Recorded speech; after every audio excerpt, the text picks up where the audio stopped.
कानून के हाथ सच में बहुत लंबे होते हैं। जुर्म चाहे कितनी भी धूल क्यों ना ढक ले, उसकी फाइल कभी पूरी तरह बंद नहीं होती। अब 35 साल बाद कश्मीर के सबसे चर्चित, सबसे विवादित उस काले अध्याय से जुड़ा एक नाम फिर से सुर्खियों में आया। साल 1989, रुबैया शहीद अपहरण कांड, वह घटना जिसने पूरे देश की रूह को हिला दिया था, वो कांड जिसने कश्मीर से हिंदुओं को निकलवा दिया था। अब सीबीआई ने उस पुराने दरवाजे पर दस्तक दी है। एक गुप्त सूचना और एक शख्स, आरोपियों के करीबी रिश्तेदार का नाम शफत अहमद सुंगलू, धर दबोचा गया। उसकी गिरफ्तारी हो गई। सोचिए 35 साल, इतने सालों में चेहरे बदल जाते हैं, पहचानें मिट जाती है, निशान तक ठंडे पड़ जाते हैं, ठिकाने बदल जाते हैं। सीबीआई का मानना है कि शफत अहमद सुंगलू से पूछताछ एक नई कुंजी हो सकती है, वो कुंजी जो शायद खोले उन राजों के ताले जो 3 दशक से बंद पड़े हैं। 35 साल बाद एक नया मोड़, रुबैया शहीद केस। नमस्कार दोस्तों, मैं राजीव चौधरी। सवाल है, आखिर ये केस इतना अहम कैसे है और क्या इस केस से अब कई राजनेताओं की पोल तक खुलने वाली है। दूसरा, अभी हाल ही में मौलाना अरशद मदनी ने कहा है कि एक मुसलमान न्यूयॉर्क का मेयर बन सकता है, एक खान लंदन का मेयर बन सकता है, लेकिन भारत में एक मुसलमान किसी विश्वविद्यालय का कुलपति नहीं बन सकता। पूरा मामला समझिए। चलिए, अतीत में जब इस देश को एक मुस्लिम गृह मंत्री मिला था तब क्या क्या हुआ था। वो मिला जख्म क्या आज तक भर पाया। साल 1989, जब श्रीनगर के सदर पुलिस थाने में एक लड़की के अपहरण का केस दर्ज किया गया। अपहरण का ये केस भले ही श्रीनगर में दर्ज हुआ था, लेकिन इस केस को दिल्ली में सुलझाया जा रहा था। इस केस को सुलझाने वाले भी कोई छोटे मोटे अधिकारी नहीं थे, बल्कि भारत के तत्कालीन प्रधानमंत्री और गृह मंत्री तक शामिल थे। यानी कश्मीर में एक 23 साल की लड़की का अपहरण होता है।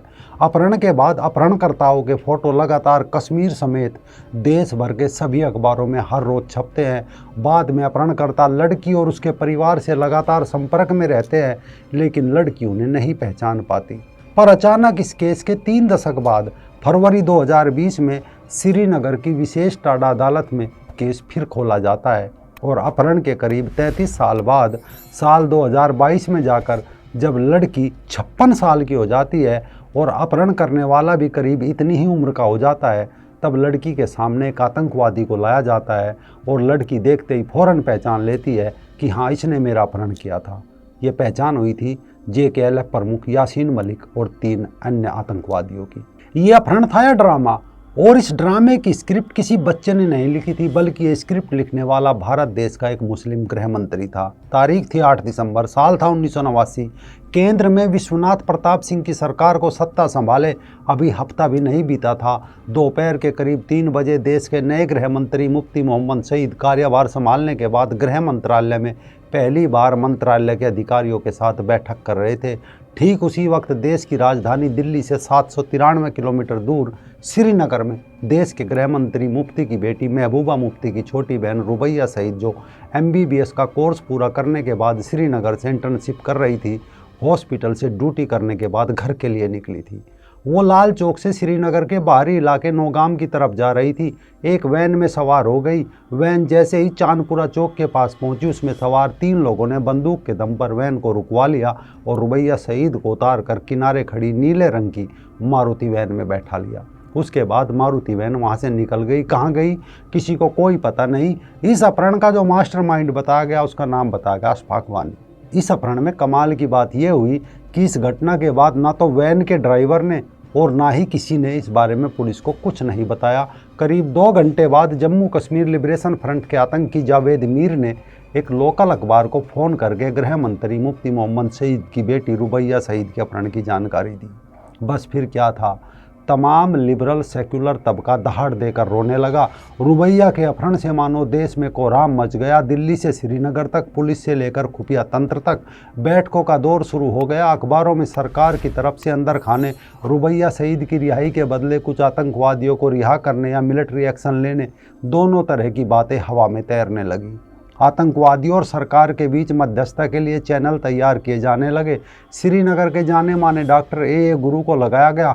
वहीं दूसरे चैनल के माध्यम से पत्रकार जफर मिराज अब्दुल गनी लोन की बेटी शबनम लोन और अब्बास अंसारी को भी लगाया गया और तीसरा चैनल भी खोला गया। इसमें इलाहाबाद हाई कोर्ट के जस्टिस मोतीलाल भट्ट और एडवोकेट मियां कयूम को जोड़ा गया।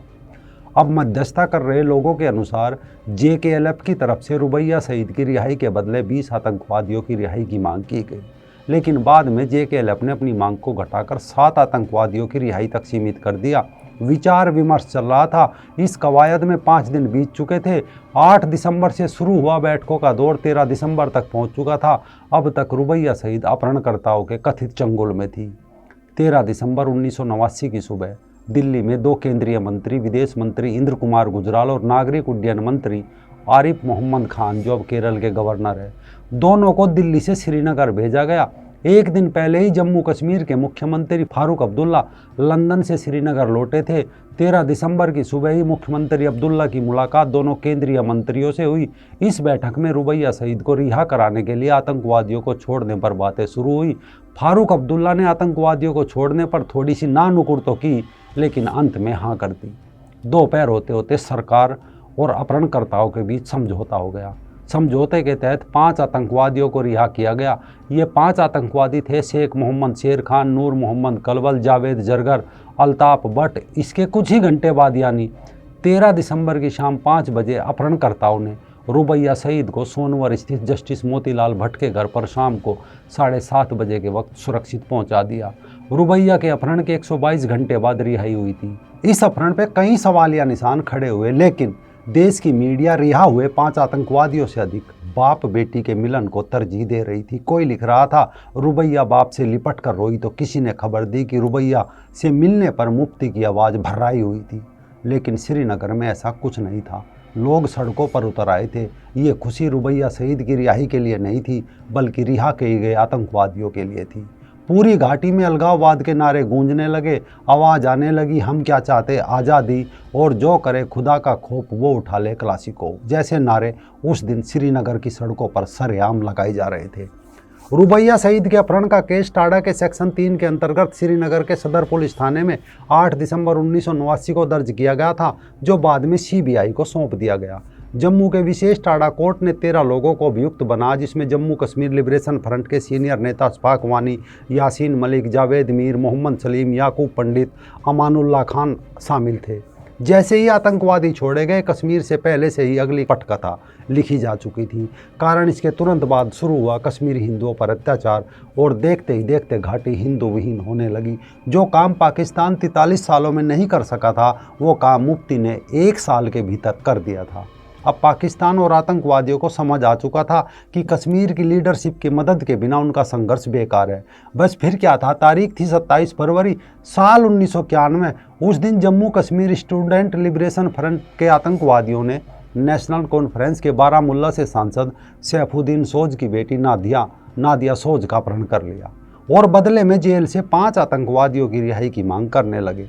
ये वही सैफुद्दीन सोज है जिसने अपनी पार्टी नेशनल कॉन्फ्रेंस के खिलाफ जाकर अटल जी की सरकार गिराई थी। खैर, रुबैया सईद अपहरण कांड के 13 महीने बाद देश में एक बार फिर सख्ते में आ गया। दोनों घटनाओं में फ़र्क सिर्फ इतना था कि इस बार दिल्ली और श्रीनगर का निजाम बदल चुका था। प्रधानमंत्री पद पर VP सिंह की जगह चंद्रशेखर आ गए थे। आते ही उन्होंने जम्मू कश्मीर के गवर्नर जगमोहन जिन्हें VP सिंह ने अपॉइंट किया था, उनकी जगह GC सक्सेना को गवर्नर बना दिया था। लेकिन इसके बावजूद नाहिदा अपहरण कांड हो गया। लेकिन इस बार सुरक्षा बलों ने आतंकवादियों का मनोबल तोड़ने के लिए एक बड़ा काम किया। सुरक्षा बलों ने अपहरणकर्ताओं में से एक मुख्तार उर्फ उमर काचरू के भाई को पकड़ लिया और नाहिदा को छोड़ने का दबाव बनाने लगे। लेकिन नाहिदा सोज के मामले में मुख्तार उर्फ उमर काचरू अपने भाई के पकड़े जाने के बाद सैफुद्दीन सोज के घर पर फ़ोन करके नाहिदा को जान से मारने की धमकी देने लगा। फिर वही सेक्युलर लिबरल धड़ा रोने पीटने लगा। आंसुओं से 10 जनपद गीला कर दिया। प्रधानमंत्री चंद्रशेखर से बेटी को बचाने की सीधी गुहार लगाने लगे। नतीजा, नाहिदा सोज के बदले एक आतंकवादी मुश्ताक अहमद को रिहा किया गया।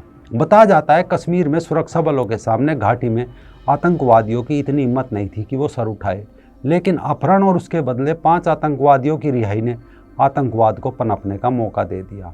1990 में फिर कश्मीरी पंडितों के विस्थापन की कहानी प्रारंभ हुई, जो घाटी में उनके सफाए पर ख़त्म हुई।